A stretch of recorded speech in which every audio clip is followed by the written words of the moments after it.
आज मैं high school के लिए वेरी ही इम्पोर्टेंट टॉपिक लेके आया हूँ, वृत्त की प्रमेय। इसके पहले मैं दो प्रमेय आपको बता चुका हूँ।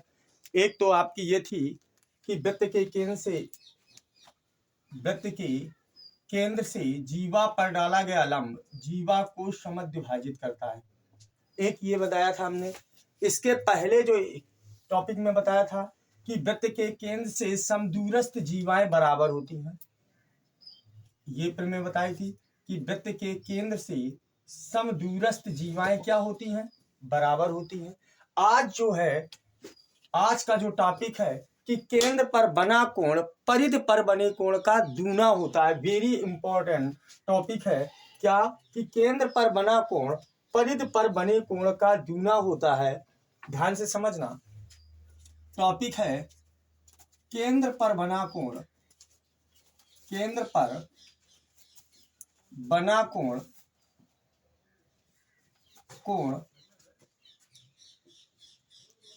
परिधि पर बने कोण का दूना होता है। परिधि पर बने कोण का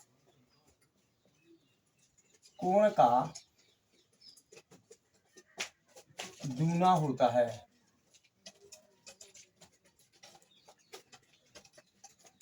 दूना होता है। लिखते जाओ। क्या है? केंद्र पर बना कोण परिधि पर बने कोण का दूना होता है। ध्यान से समझना दोस्तों, ये वेरी ही इंपॉर्टेंट है और हाई स्कूल में अधिकांशता पूछी जाती है ये प्रमेय कि केंद्र पर बना कोण परिधि पर बने कोण का दूना होता है। ध्यान से समझना। ये एक वृत्त है, वृत्त का केंद्र ये O है और केंद्र पर बना कोण ये तथा परिधि पर बना कोण ये है। केंद्र पर बना कोण परिधि पर बने कोण का दूना होता है। ध्यान से समझिए। तो ये जो कोण बन रहा है वो आपका परिधि पर कोण बन रहा है। ठीक है। तो जो चीज ये दी है यही बोर्ड पेपर में आएगी कि केंद्र पर बना कोण परिधि पर बने कोण का दूना होता है। इसी को हम उद्देश्य डाल देते हैं। क्या डाल देते हैं? उद्देश्य। उद्देश्य के बाद अगला जो टॉपिक होता है वो है ज्ञात है। अगला टॉपिक क्या है? ज्ञात है। ज्ञात है। क्या चीज ज्ञात है आपको? ज्ञात है केंद्र पर बना कोण परिधि पर बने कोण का दूना होता है। केंद्र पर बना कोण दूना होता है परिधि पर बने कोण का। मतलब केंद्र का कोण दूना है परिधि पर बने कोण का। फिर ध्यान से समझना। कह रहा है केंद्र पर बना कोण, केंद्र पर बना कोण परिधि पर बने कोण का दूना होता है। परिधि पर बने कोण का दूना होता है केंद्र पर बना कोण। मतलब अगर ये x है तो ये कोण कितना होना चाहिए? 2x। हमें ये प्रूव करना है। हमें क्या प्रूव करना है? हमें ये प्रूव करना है कि जो ये कोण है केंद्र का कोण दूना होता है परिधि पर बने कोण का। परिधि पर बने कोण का दूना है केंद्र पर बना कोण। समझ में आ रहा है क्या कि परिधि पर बने कोण का दूना है कौन? केंद्र पर बना कोण। मतलब केंद्र का कोण दूना है परिधि पर बने कोण का। मतलब ये कोण जो है मतलब AO और C ये कैसा है? दो गुना है। किसके? ABC का। अब आया समझ में? इतनी बात समझ में आ गई। तो ज्ञात क्या है? ज्ञात है कि केंद्र पर बना कोण और परिधि पर बना कोण। तो ज्ञात है में क्या लिख देंगे? वृत्त का केंद्र O, वृत्त का केंद्र O है। वृत्त का केंद्र क्या है? O है तथा केंद्र पर बना कोण, केंद्र पर बना कोण कौन सा कोण केंद्र पर बना है? AOC। तो केंद्र पर बना कोण कौन सा है? AOC। तथा परिधि पर बना कोण तथा परिधि पर बना कोण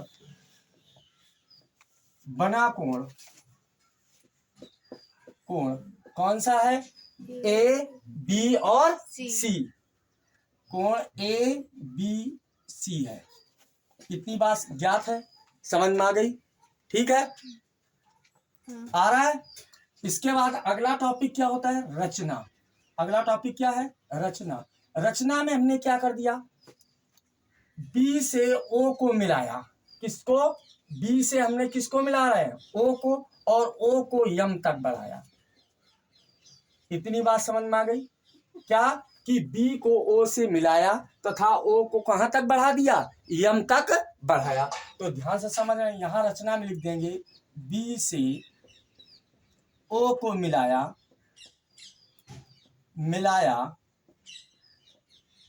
तथा ओ को यम तक बढ़ाया।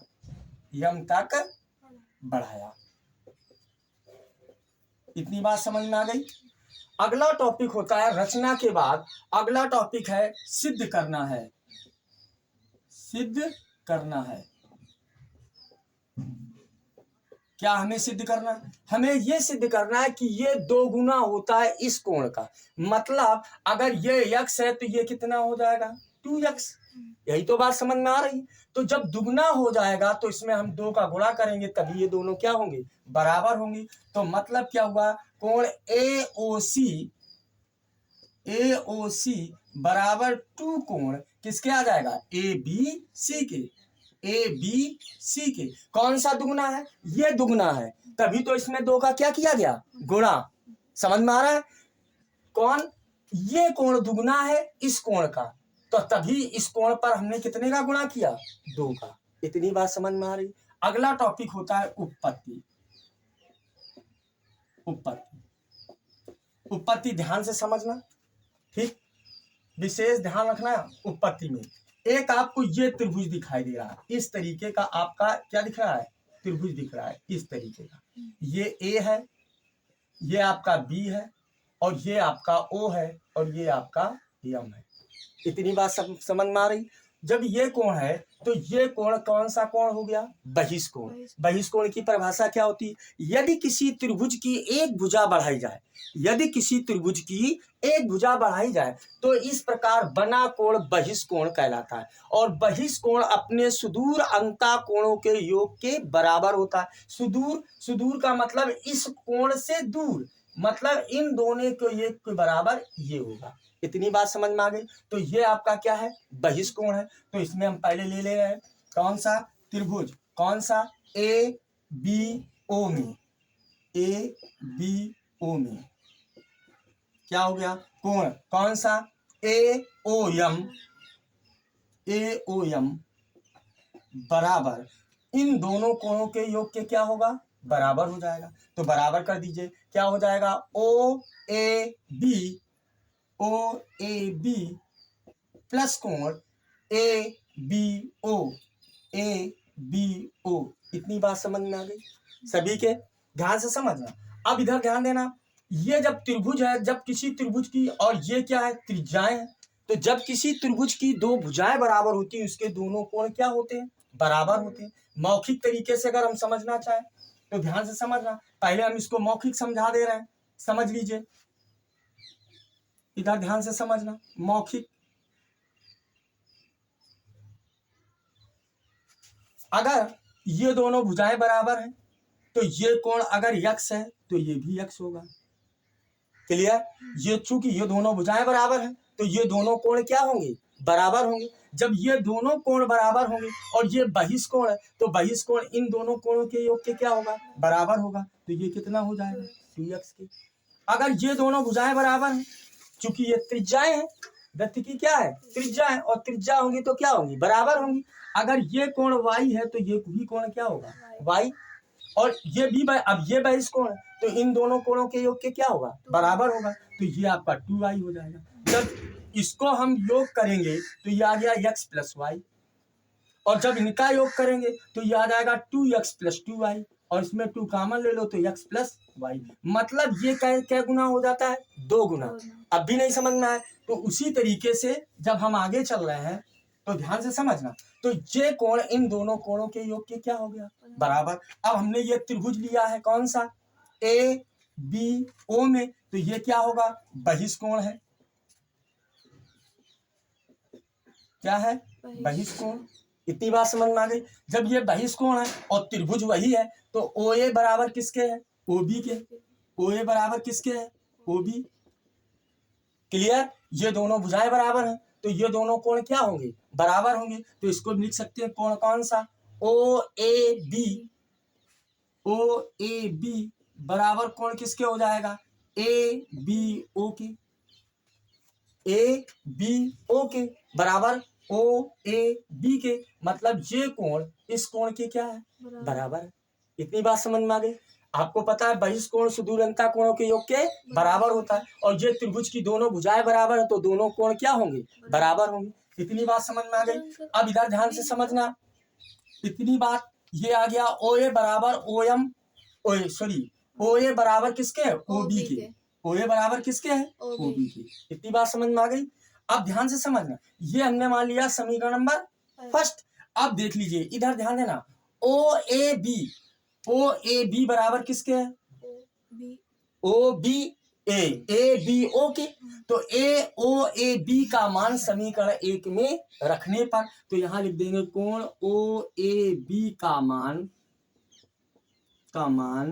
समीकरण 1 में रखने पर। तो इसमें हम मान रख दें तो क्या हो जाएगा? कोण ए ओ एम बराबर कोण, अब ओ ए बी किसके बराबर है? ए बी ओ के। तो यहां हम लिख दें ए बी ओ प्लस कोण ए बी ओ के। तो ये आ जाएगा कोण ए ओ एम बराबर 2 कोण ए बी ओ के। इतनी बात समझ में आ गई सभी के। फिर एक बार ध्यान रखना, अगर इतनी बात समझ में आ गई, जिस तरीके से इधर का पार्ट हल किया उसी तरीके से इधर का पार्ट हल करेंगे तो यही पूरी प्रक्रिया उस तरफ भी होगी। तो अब हल नहीं करना है, फिर एक बार इसी को समझ लें। तो पहले हम ये त्रिभुज ले लेंगे, त्रिभुज लिया तो ये आपका कौन सा हो गया? बहिष्कोण। ये आपका कौन सा कोण है? बहिष्कोण। ध्यान से समझना, ये आपका बहिष्कोण है ये वाला, और बहिष्कोण इन दोनों कोणों के योग के बराबर होगा। तो वही हमने इन दोनों कोणों के योग के बराबर कर दिया। अब क्या हुआ? ये त्रिभुज है, त्रिभुज क्योंकि ये क्या है? वृत्त की, इसके आगे क्या लिख सकते हैं? इसके आगे लिख सकते हैं वृत्त की, क्या लिख सकते हैं? त्रिज्या। क्या लिख सकते हैं? वृत्त की त्रिज्या। जब वृत्त की त्रिज्या होगी तो ये कोण इस कोण के क्या हो गया? बराबर हो गया। तो कोण हो गया ओ ए बी बराबर किसके आ गया? ए ओ बी के। अब ए ओ बी का मान समीकरण किस में रख दिया? 1 में। तो ओ हमें इससे मतलब नहीं है, मतलब हमें इससे है, इसलिए हमने ओ ए बी की जगह ए बी ओ रख दिया। तो ये आ गया समीकरण नंबर 2। इतनी बात समझ में आ गई। इसी प्रकार अब हल नहीं करना है, इसी प्रकार क्या लिख लेंगे? इसी प्रकार कोण। अब ध्यान रखना, ए ओ एम, यहाँ ए ओ एम और इधर लेंगे तो क्या हो जाएगा? सी ओ एम। समझ में आया?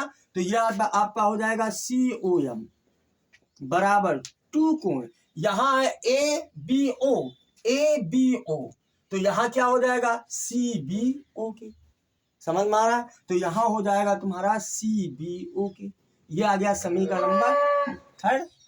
अब क्या करते हैं? समीकरण 2 और 3 को जोड़ने पर, तो यहाँ हम लिख दे रहे हैं, नीचे नहीं ऊपर, यहाँ लिख देंगे समीकरण 2 व 3 को क्या कर दें? जोड़ने पर। तो जोड़ दीजिए, इस तरफ का इस तरफ जुड़ जाएगा, इस तरफ का इस तरफ। तो यह आ जाएगा कोण कौन सा है? ए ओ एम प्लस कोण, यहाँ क्या आ जाएगा? सी ओ एम। तो यह आ गया सी ओ एम बराबर 2 कोण, यहाँ आ गया तुम्हारा ए बी ओ प्लस 2 कोण, यहाँ क्या आ गया? C B O. तो ये आ गया सी बी ओ।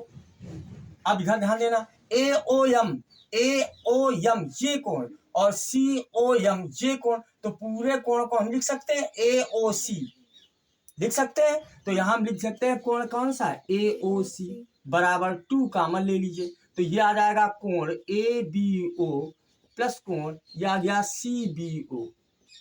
इतनी बात समझ में आ रही? तो यह आ जाएगा कोण ए ओ सी बराबर 2 कोण। अब इधर ध्यान देना, ये आ गया तुम्हारा ए ओ बी ओ बी ये कोण और ये सी ओ बी ए सी बी ओ ये इस पूरे को हम लिख सकते हैं ए बी सी के। फिर एक बार ध्यान से समझना ए बी ओ ये कोण और सी बी ओ ये कोण इस पूरे कोण को हम क्या लिख सकते हैं ए बी सी के। तो यहाँ हम लिख सकते हैं कोण कौन सा ए बी सी के। इतनी बात समझ में आ गई तो क्या हमें निकालना था ध्यान से समझिए। हमें क्या निकालना था ए कोण ए ओ सी ये और बराबर कोण किसके निकल आया कोण टू कोण ए बी सी के। तो ये आपका क्या हो गया प्रूफ हो गया। तो यही सिद्ध करना